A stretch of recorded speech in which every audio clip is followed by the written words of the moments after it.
Hey, everybody, it's Natalie Bensavenga, and welcome to another edition of Facts Over Fear. I am here, of course, with award-winning journalist Kim Lyons, who is joining me to break down the news of the day. How are you today, Kim? I am fine, but I feel like just in the past hour, the news of the day shifts so often. Like we're used to having this news cycle where you could react to things and, have some, time to digest, but anymore, Yeah, there's so much all the time. We'll try. We'll try. We'll do we're going to try, and we have a lot to cover, but we are Yeah. going to talk a little bit about that towards the end. How do you digest Sure. what's going on in the media landscape in a way that is healthy and constructive? Yeah. Because if not only can it be paralyzing for, the average person, but as a reporter, as a Yeah. journalist, it can be overwhelming too. hmm So we're in it with you guys. And speaking of journalism, we really wanted to talk about the story that broke this morning. I mean, that's how fast everything is moving. I know. Everyone's been reporting on this today.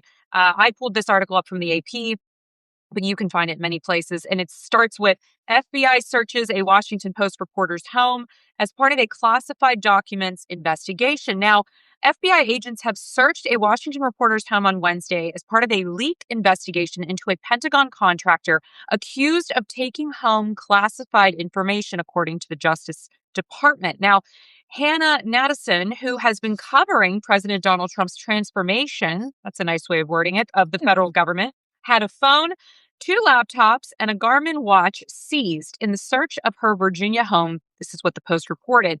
Hannah has reported extensively on the federal workforce and recently published a piece describing how she gained hundreds of new sources, leading one colleague to call her the federal government whisperer. We're going to touch on that in a minute. Right. While classified document investigations aren't unusual, the search of a reporter's home does mark an escalation in the government's efforts to crack down on leaks. The Post was told that Natanson and the newspaper are not necessarily targets of the probe. Executive editor Matt Murray said in an email to his colleagues. This story freaked me out. Yeah. Like, this freaked me out. You are a veteran journalist. You have been in this industry a very long time. You have worked at some of the biggest publications around the nation. Can you talk a little bit about this? Is this something normal? And can you talk about what separates this in your mind from a normal procedure in this type of thing? This is definitely not normal. This is very, it's alarming. I would say it's not necessarily not if knowing what which the administration is, that this is that she had this reporter had posted a piece about how she got all these new sources, like you said, and I really think that this, you could look at this raid of her home as a reaction to that, like. That the Trump administration doesn't like to be called out on things. They don't like to be made to look like they don't know what they're doing, even though a lot of the time it doesn't seem like they know what they're doing. So I almost feel like it was a reaction to kind of her, the piece that she wrote, which is just so petty and ridiculous. And, there's a long history of, news organizations, large ones like the New York Times and the Washington Post and the AP. The government will ask them to, hey, hold off on publishing this, please, because it's a matter of national security. Sometimes they can be persuaded, sometimes not. Sometimes, editors and publishers feel like there is a national security reason to withhold publishing. I mean, I think we had the Venezuela raid most recently when we went into Venezuela. The New York Times and Washington Post both had that story ahead of time and held off on publishing until after the raid was over, to save American lives, according to the Trump administration. Well, what about the lives of the people in Venezuela on the ground? I guess we don't care about them. So I think it's very unusual. It's very, very problematic to go into a reporter's home and take what is essentially, her reporting. Yeah. It's like going into a newsroom and grabbing a reporter's computer. Like, she's got information on there. Hopefully she was using best practices of keeping things encrypted and making sure she was communicating with sources in ways that couldn't be, uncovered or if someone has her phone. Because there are a lot of best practices. I think the Electronic Frontier Foundation is a good organization. If you're a reporter, not sure, like, should I be using Signal all the time? Should I be using encrypted email? There are a lot of tools you can use. So that's a very, let's make sure we sort of throw that out there. But hopefully she was using these kinds of protections against revealing information because, once they have her phone, they can access whatever they want on it, whether it has to do with this investigation or not. And if they find other things they like, well, she's potentially vulnerable there too. Now, I will say, I didn't find the Post's initial reaction to this to be particularly encouraging. I Right. mean, they were monitoring the situation. This should be a 5 alarm fire. Absolutely not. The publisher owner should be on the phone with the Trump administration saying this is unacceptable. This is a Uh-huh. violation of, the separation of basically the fourth estate. Like it's not illegal for them to publish this information.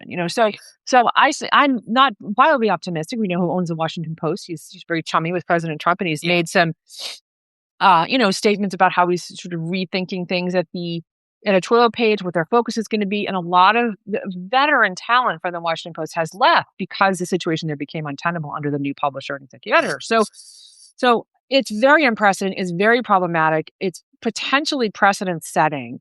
And I Yeah. would say that newsrooms need to make sure that their reporters are up to speed on best practices with handling confidential information, handling sensitive source information, how they deal with sources, where they meet them, what they say to them in public channels. Like, you got to be really, really super mindful of all that stuff, because this is what can happen. And now that they've got our information, who's to stop them from just digging through whatever they want and finding other things that they might want Yeah. to investigate?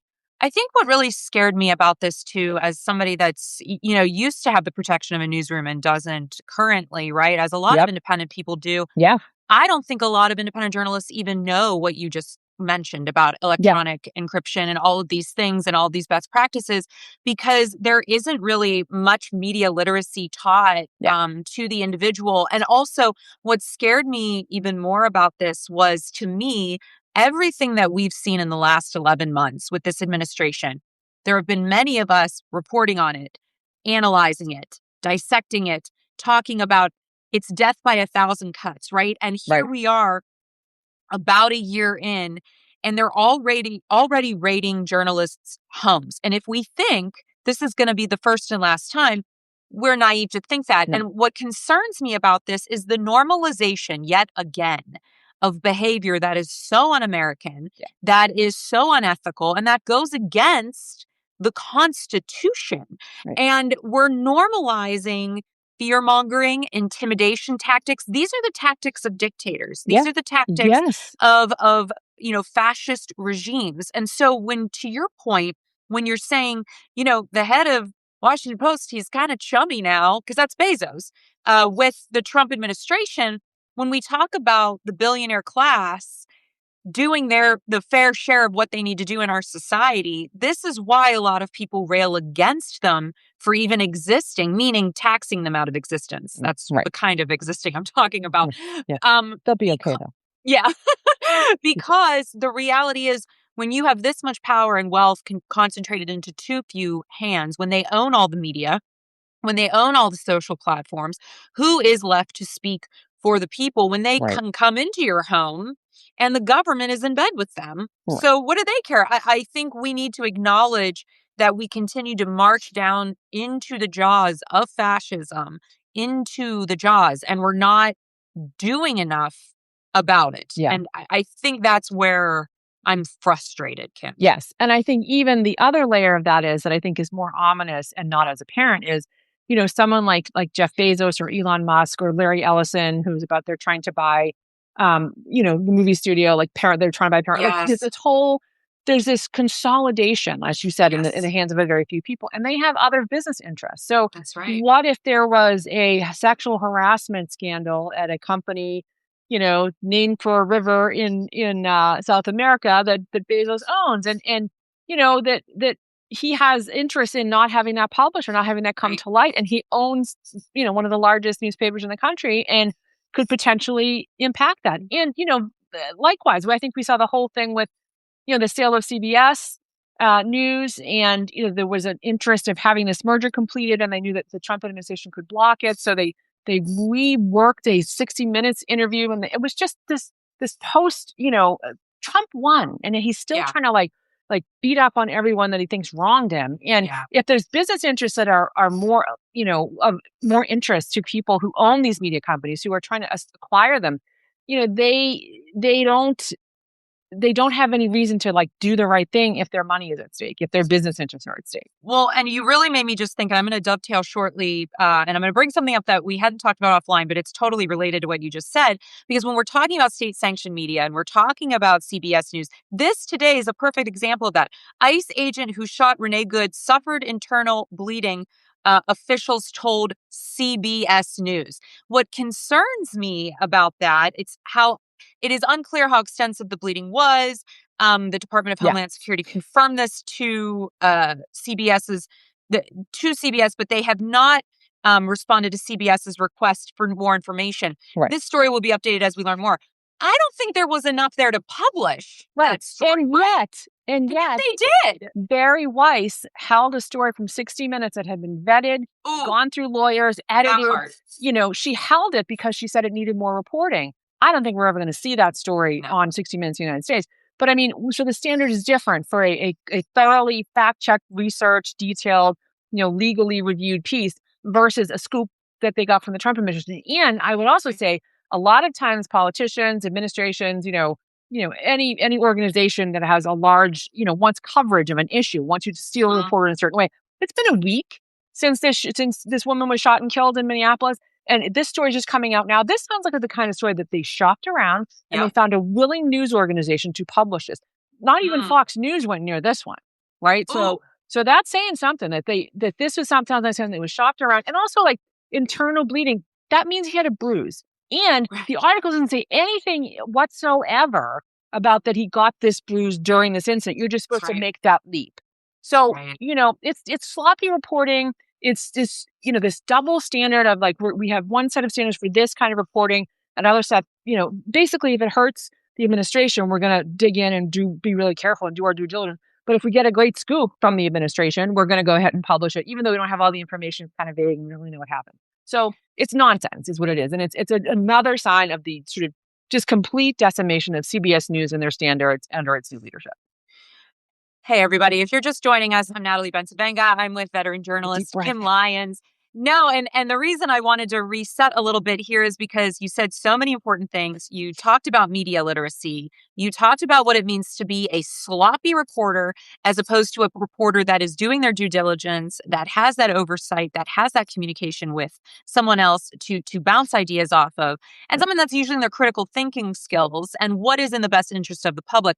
And so I'm really excited to announce that Kim has decided, thankfully, that she's going to start contributing to Facts Over Fear. I'm really looking to expand this newsletter into its own little independent news outlet. And I'm really hoping we're going to have more original reporting on stories, both here in Western Pennsylvania as well as national ones. So be sure to stay tuned for that.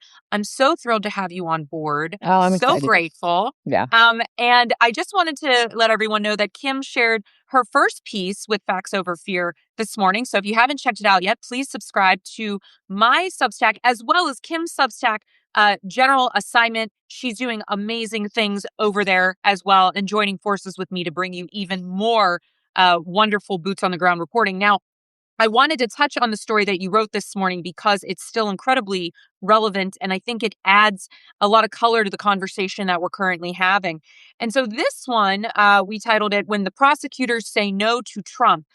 Trump administration is facing new pushback from an unexpected source, the Minnesota U.S. Attorney's Office. I'm going to read a little bit from Kim's article. As bad as you may think the situation with ICE is in Minneapolis, it's even worse, according to journalists on the ground there.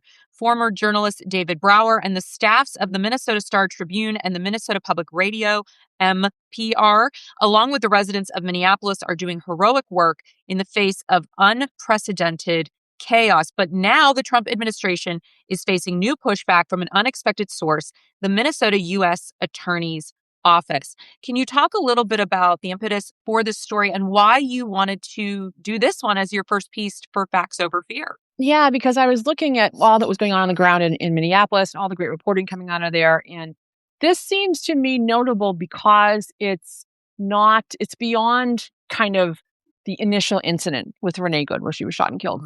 And, the New York Times, I think, broke this story yesterday morning. And they, essentially what happened is, we'll back up for a second. The pretext for going into Minnesota in the first place, according to the Trump administration, is investigation of fraud around daycare centers.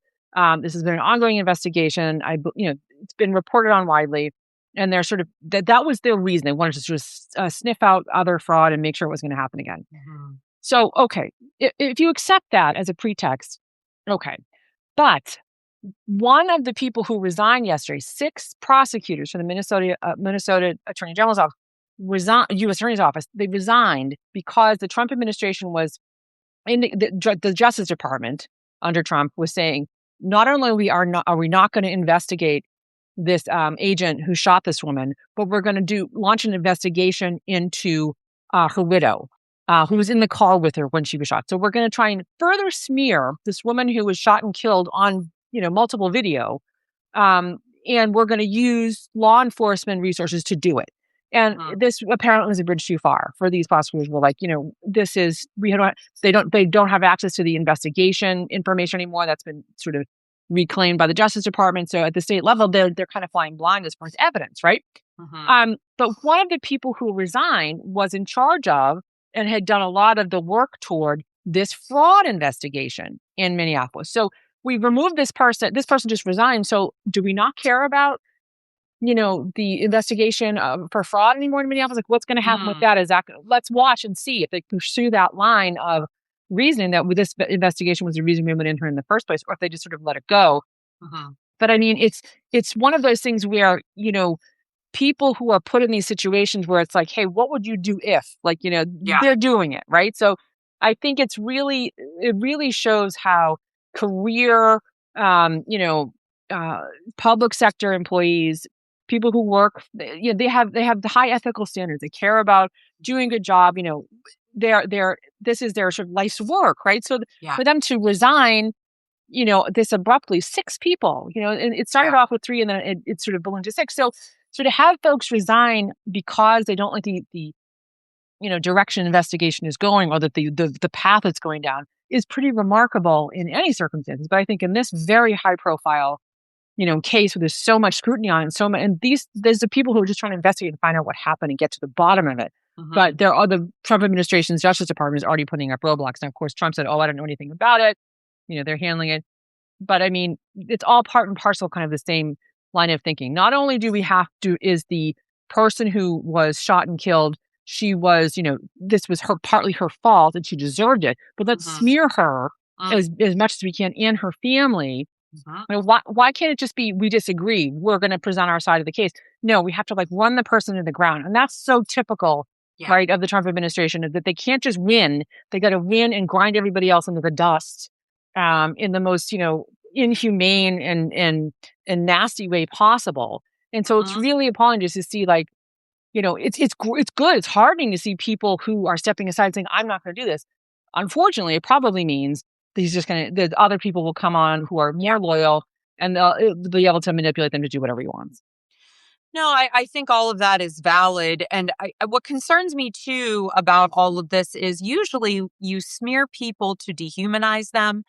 They had, some of their puppets on Fox News talking about her pronouns, like that has anything to do with it.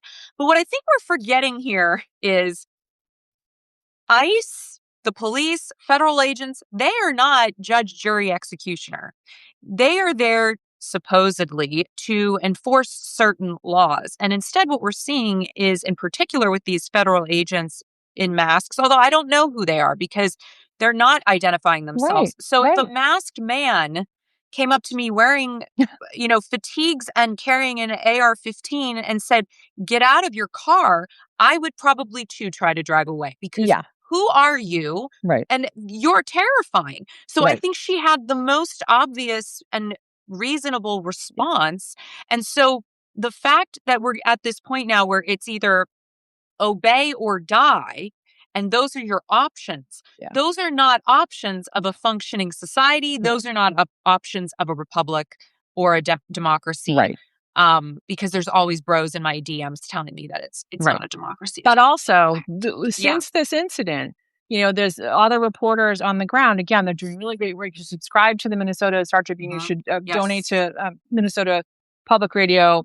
I mean, they're really doing this work it's shocking. And you just look at what they're seeing, people being, who are walking by themselves, minding their own business. They're being thrown into the back of vans. And several have reported since that the ICE agents have referenced this. Didn't you learn anything from what happened to that woman? Didn't you?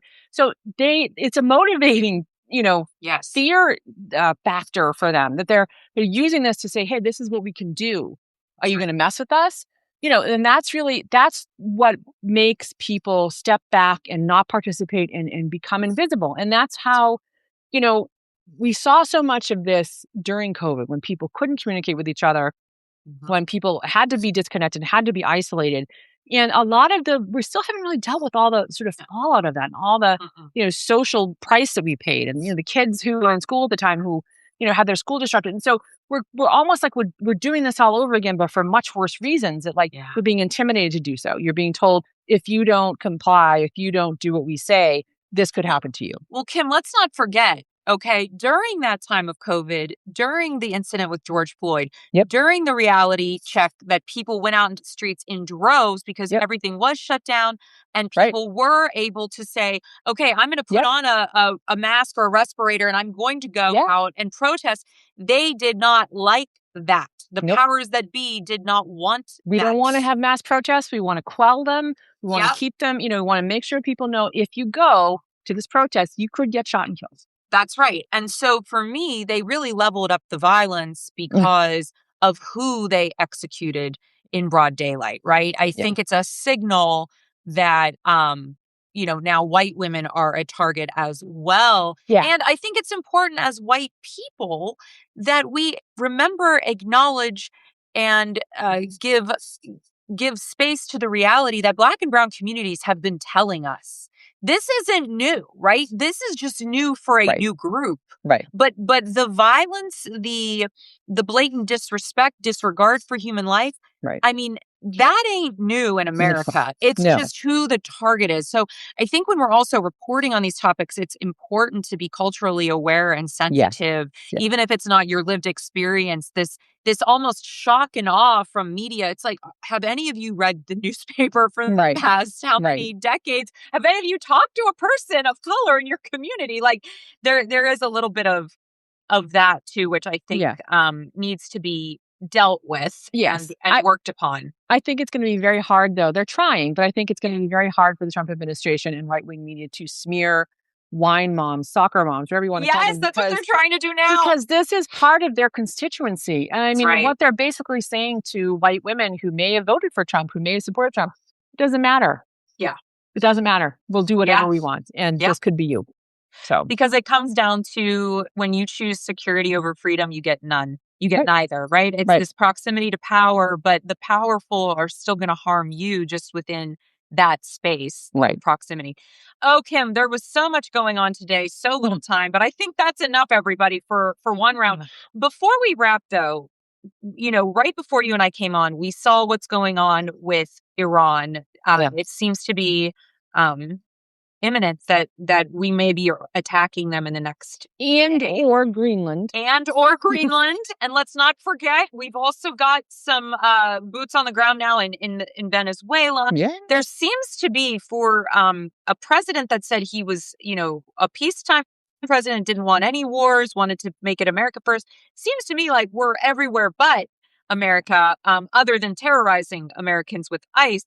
And so I guess as a reporter, but also as a human, how do we deal with the news cycle, right? Because I've been getting this question from so many people.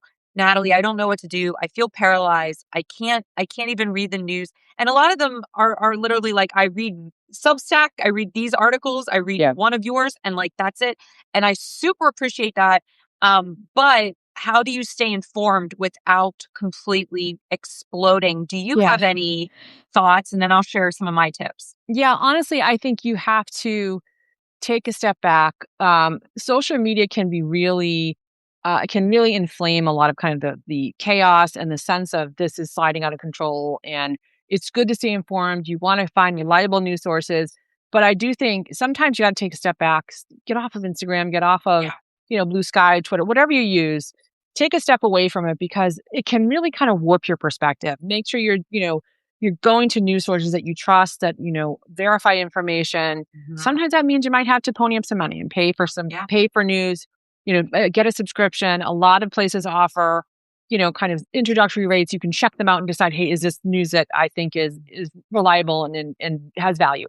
So I think I wish I had like a magic answer, like, oh, you just do this and you'll be fine. There is no way. Like, it's very hard. It's very overwhelming. But I think the sense of, going to a rally, going to an event, signing up for, a neighborhood watch group that's going to get whistles and blow them when ice is coming in the area, like whatever your there's things that you can do to, help the situation for people who are already doing it. Don't feel like you have to do everything yourself, right? I think that's what people think. What can I do? And sometimes that means you help with resources. You don't make donations. You help, people who are on the ground, who are doing the work, who are doing the reporting, who are doing the community activism. Like sometimes they need funds, sometimes they need money. And I think that's one way that you can feel like you're at least doing something that is productive, but not going to, maybe you just don't have the, the means or the, the connections, what have you. But I think the bottom line is just know that you're not alone. Yeah. It's not just you. This is an abnormal situation that we're in. And, unfortunately, it doesn't look like it's going to get better anytime soon. But I don't think that people should lose sight of the fact that there's many, many, many, many people fighting. And there's many people who feel this way and want to do something. And I think, figure out what that means for you, whether it's resources, whether it's going to an event, whether it's going to a rally. There are small acts of, disobedience that you can do that can make a difference. And it's not just you. I think you're not alone. I couldn't agree more. And I also, not everything is for everyone. Right. Some people, it is not safe for them right now to be at the protest. Right. Some people don't, like you said, have the means to donate in a big way. But, I get a lot of DMs from moms in particular, which is fun because I have a stepson, but I'm not a mom. But I love the mamas and they reach out to me a lot and I talk with a lot of them. And one today wanted me to know, she was like, I just wanted you to know, I just put the babies down. And I just called John Fetterman and, Dave McCormick to let them know how I felt. And I'm like, there you go. Like no matter where you're at, you can do something. And I think that is what prevents the depression and the paralysis. Yep. And it's also important to do physical things, right? Whether that's taking a walk. If you do not feel safe leaving your home, you can pop in a YouTube video that's a yoga stretches or mindful meditation. Like wherever you're at, there's some way to plug into your community and join us for these kinds of things because we can give you just enough. But we really, what I don't want to do is sensationalize it more than it needs to be and put out sloppy reporting like we just talked about that CBS was doing, because unless we can back it up with substantial facts and evidence, there was a story that broke earlier that someone sent me around the Epstein files. And they said, why haven't you posted this? And I wrote back and I said, because I haven't verified it. And I haven't found a source that I trust that has verified it. And so I'm not putting out stuff I think is going on. That isn't helpful. So remembering too that we all have limitations and it's good to be grounding ourselves, making a meal, being outside, touching a tree. I know this sounds nuts, but it reconnects you to the things that matter. Play with your pets, be with your children. You absolutely need to reset. Read a book. Read a book. You need to reset once in a while. You cannot stay in the stream constantly because you'll drown. Yes. And so with that said, join us regularly because Kim's going to be here hopefully once a week, especially now that she is contributing to Facts Over Fear through her amazing Substack of her own, General Assignment, which I love that name and I'm still mad I didn't think of it first. It's so good. So we're going to be having regular conversations. She's going to be doing regular pieces for my Substack. I'm also going to be bringing on a new writer to join us, and she's a young journalist. So we're looking forward to that. She's going to be covering a lot around gender and as well as healthcare issues. So I'm going to be able to report on things that matter in that space as well. So Kim, if people want to follow you outside of Substack, where can they go? Yeah. So I am on, if you want to email me a tip or email me a story idea, it's lyons.kim@protonmail.com. I spend a lot of time, probably too much time on Blue Sky. It's just KIMLY on Blue Sky. And I try to be a good member of the community and not repost things and not that I haven't verified myself or, Mhm. contribute to the conversation in a positive way. Cause it's really easy to be like, oh, so what? What are we going to do about it? Like, okay, well then be quiet. Then stop. If you're not helping, if you're not going to be part of the solution, you're just like that. That really frustrates me, especially on social media where people are just like, oh, they post something and oh, well, yeah, of course. Who didn't know that? Well, is that helpful? Is Right, that right, well, why are you doing that? So right. try to be a positive force on social media. Sometimes it's effective, sometimes not. But I Yeah, find that if you can try to, you don't have to comment on everything. right. You don't have to be Mm, involved in every conversation, but mm-mm. I think and also you gotta step away. You have to step away, put the Yeah, phone down, go outside, go get a slice of pizza, go get a coffee, whatever, go for a walk. If you can't go outside, find something in your house. Like I am a stress cleaner. So when I'm mm. stressed out, my house is immaculate. Oh, come It's over. clean. I vacuum. Be stressed out over here. Yes. And when my husband sees me cleaning, he's like, uh-oh, what's going on? What's happening? Am I in trouble? Oh, we love that for him. No, I appreciate you so much. Thank you to everybody that joined and stuck through the whole show. I saw a lot of people that had just kind of tuned in. Don't worry, because I'm going to be posting this shortly after we jump off, so you can play it back at your leisure this evening or anytime, really. I also post these to Spotify under Facts Over Fear, as well as my YouTube channel, Natalie Bensavenga. So be sure to check it out in any of those spaces. And Kim, thank you again for being a part of Facts Over Fear in this new and exciting way. I look forward to having your Yeah. contributions and your incredible journalistic integrity and insights. It's just going to really elevate this work. So thank you. And as always, everyone, please, until we meet again, take care of yourselves and each other. Good night, everybody.